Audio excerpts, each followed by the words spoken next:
ایک دفعہ کا ذکر ہے، ایک چھوٹے سے شہر میں مسٹر اینڈرسن نام کے ایک سرشار اور پرجوش استاد رہتے تھے۔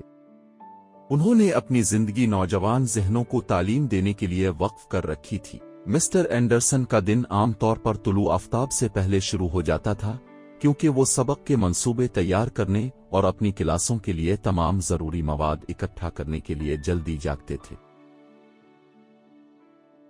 اسکول کے بعد مسٹر اینڈرسن گریڈ اسائنمنٹس پر واپس رہیں گے اور ہر طالب علم کو ذاتی رائے فراہم کریں گے۔ وہ ان کی کوششوں کو تسلیم کرنے اور ترقی کی ذہنیت کو پروان چڑھانے میں یقین رکھتا تھا۔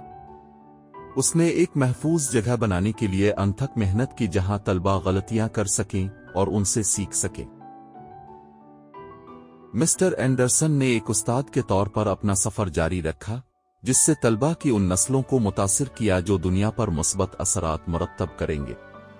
انہوں نے ایک استاد ہونے کا اعزاز حاصل کیا اور ہمیشہ علم، ہمدردی اور لگن کی روشنی کے طور پر یاد رکھا جائے گا۔